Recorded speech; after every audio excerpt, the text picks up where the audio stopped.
Welcome back to Hoops, everybody. I'm your host, James Bouligny, and I have my co-host with me, Paul Harris. Hey, what's going on, James? Not much. And Nick Thompson and Ryan Chadwick. How's it going, man, guys? It's going. All right, before we get much further into it, though, let's hear a quick word from Whataburger. Ah, yes. Whataburger's Honey Barbecue Chicken Strip Sandwich. It's just so, it's almost too hard to put into words. The Honey Barbecue Chicken Strip Sandwich from Whataburger. Just like you like it.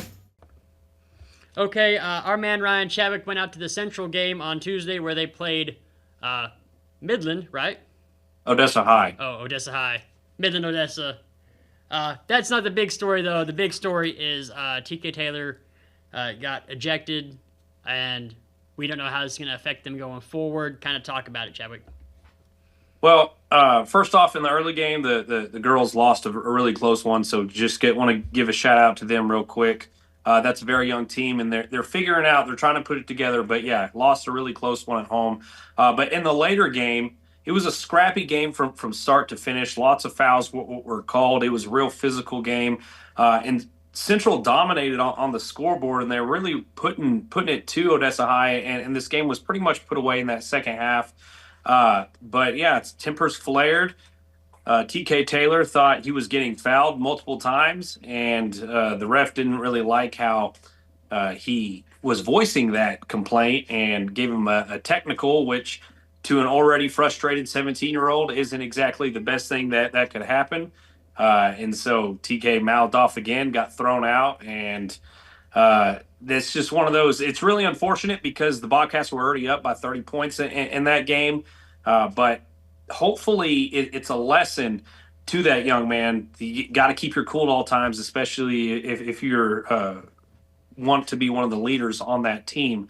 But I don't know, man. I think it could have been avoided if some of the earlier no foul calls plus the actual foul calls would have been corralled a little bit, because TK was getting beat up all game. But man, that was really unfortunate to see. Bobcats still got the big win, but now they're probably going to be without TK heading to Odessa Permian tonight. Yeah, I know the rules in football. If you get ejected at any point in the game, you're out till halftime of the next game. So even if you get kicked out in the first quarter, you're sitting out 5 quarters. You get kicked out in the fourth quarter, you're sitting out 2.5, 3 quarters. I don't know really how it works in basketball, but who they have Odessa Permian and then Midland Legacy, right?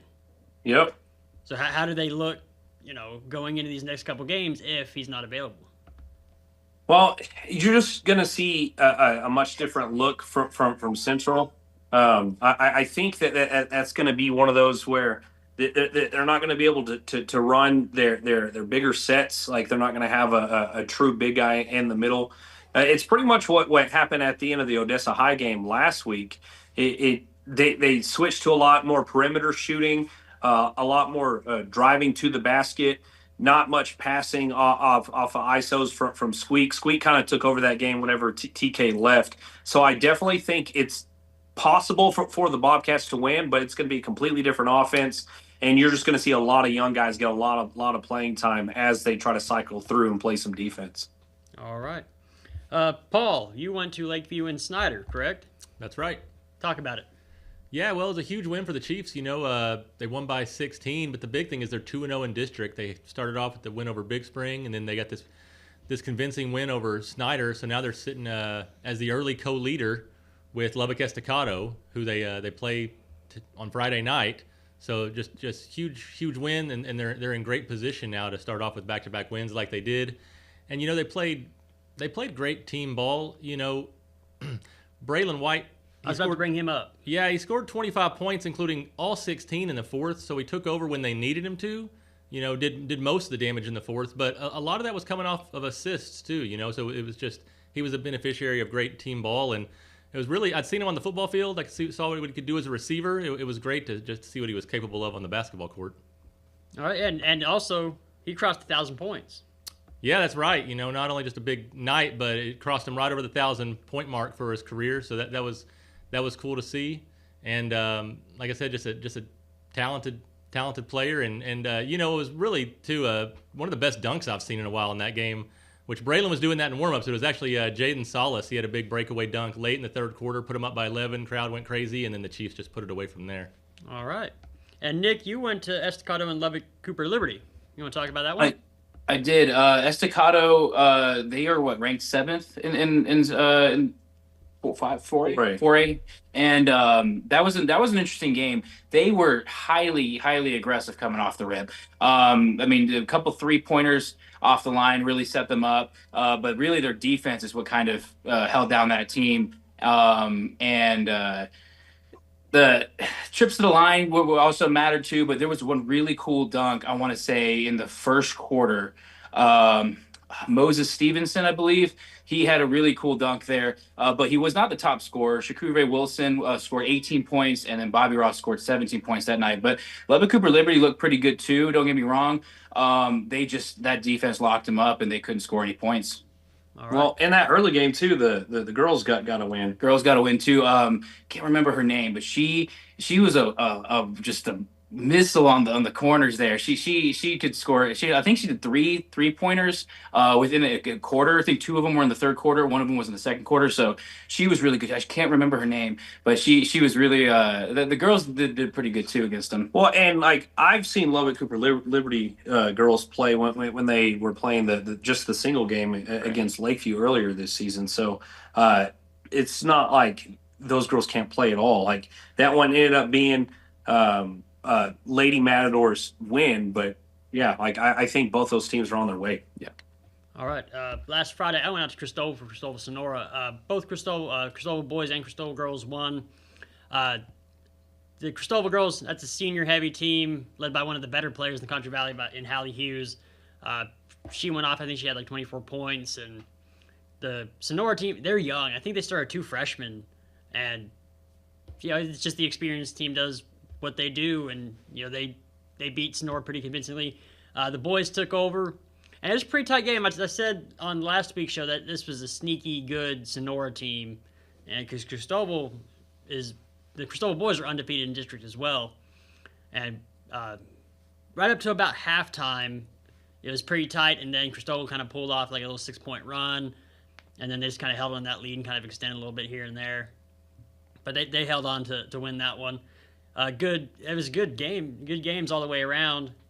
And, but back to the girls, I was talking with, Blaylock. He talked about, or Coach Blaylock there at Cristobal.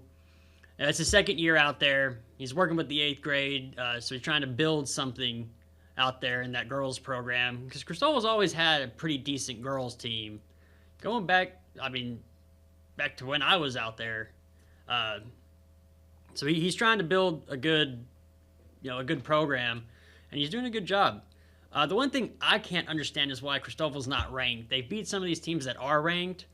I don't know if that's an email that didn't get returned or a phone call that didn't get made or something, but you need to watch out for this Cristobal team because they're going to fly under the radar, and teams are going to surprise some people who haven't seen them already. So that was a good one.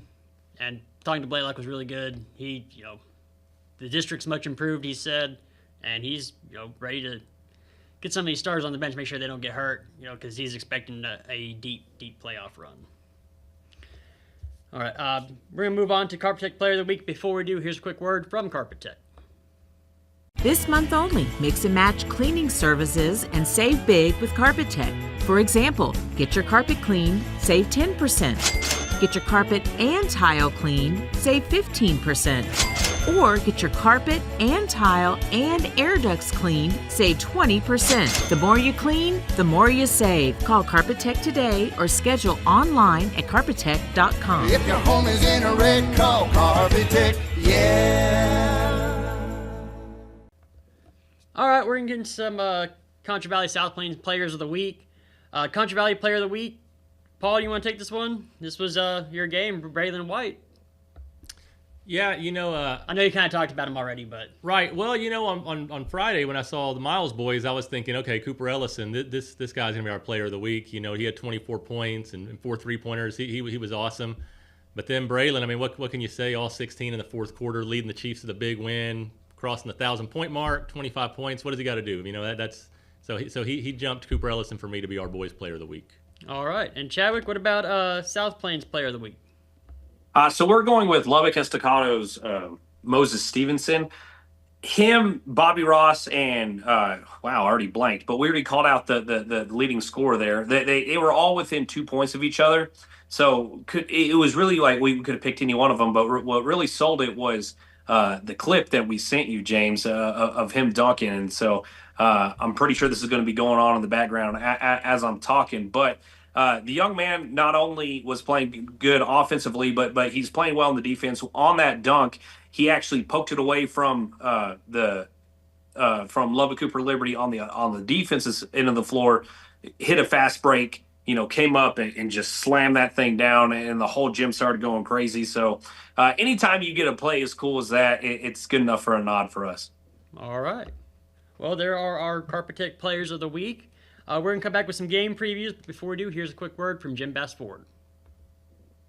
Right now at Jim Bass, scan our QR code and find great deals on cars and trucks. Right now, you can get $11 grand in total savings on all remaining 2024 Ford F-150s in stock.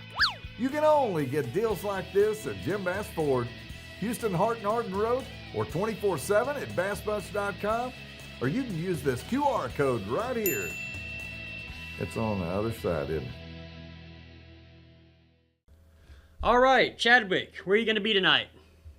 So I feel like we're just kind of hammering this point home, but we are going to see the co-leaders of this district square off tonight. I'm going to be watching the Lakeview Chiefs at the Lubbock Estacado Matadors. Should be a pretty good matchup. I do think Estacado's favored in this one, but Lakeview's already proved that they can play with absolutely anyone.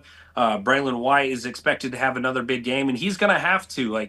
Estacado's got the size, they have the speed, and they can shoot. So quick shout out to Estacado's head coach, Tony Wagner. He achieved his 500th career win last Tuesday, and so they're going to be looking for 501. But it's just a great matchup between the Concho Valley and the South Plains. So that's where I'm going tonight. All right, and Paul, where are you going tonight?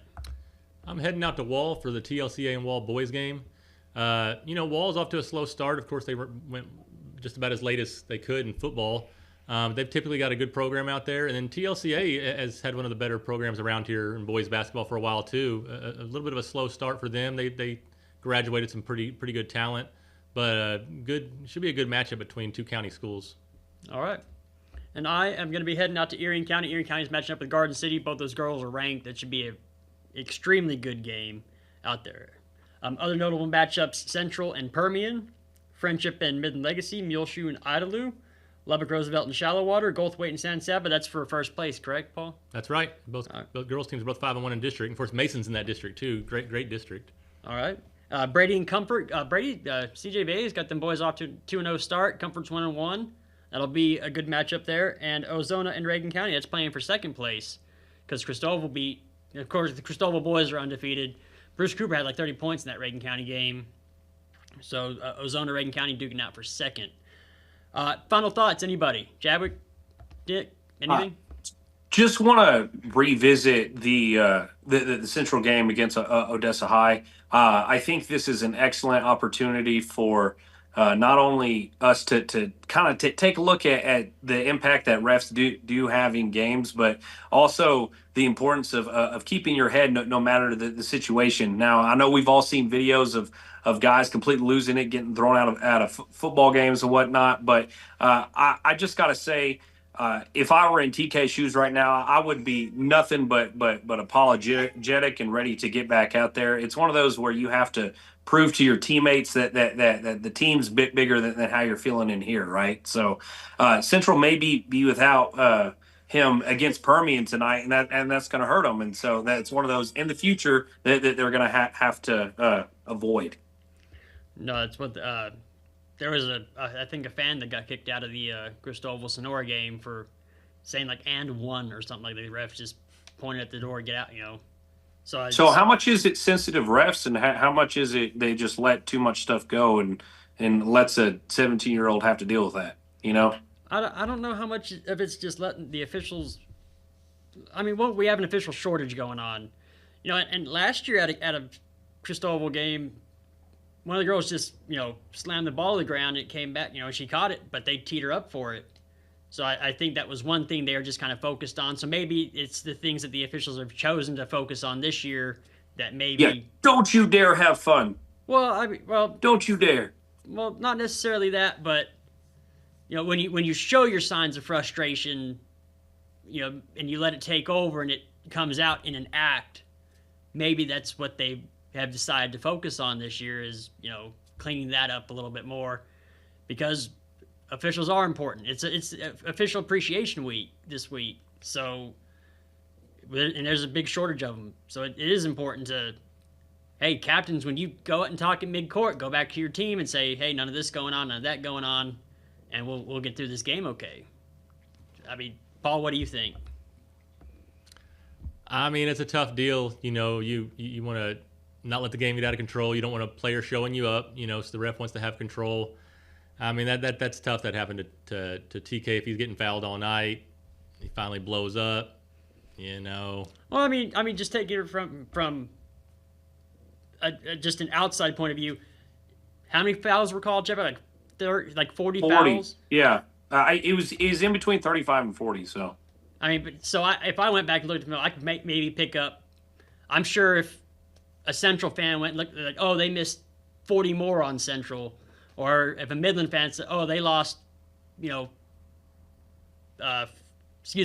If a Odessa fan went, like, they missed 40 on, Odessa. So it's just playing in the parameters of what the refs have. And sometimes you can have refs that are more sensitive than others to other things. And that's just, you have to learn how to deal with it and play with it. Same thing in football, that up in the Brownwood district, when I went to games up there, they were calling everything. And they weren't letting teams get away with much, but here in the Concho Valley, it seemed teams get away with a little bit more. So, yeah, and to your point, James, I don't think there's anything wrong with the refs letting them play, right?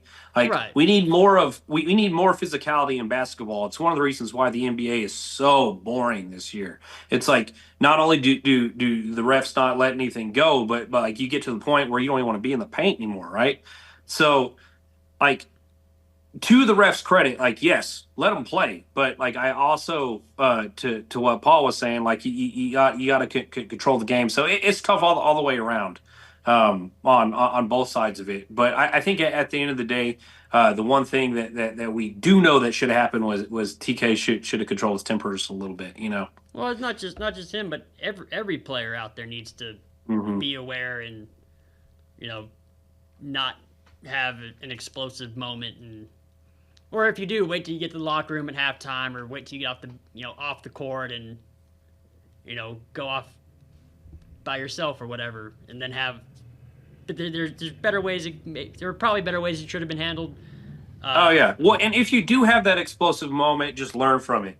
Because everyone loves watching the young man play, and the basketball is just better with him on the court. So take this situation, learn from it, move on. Make this make you a better person type thing, All right. Well, I think that's kind of it for Hoops this week. So for Paul Harris, Ryan Chadwick, Nick Thompson, and myself, I'm James Bouligny. We'll see you next week.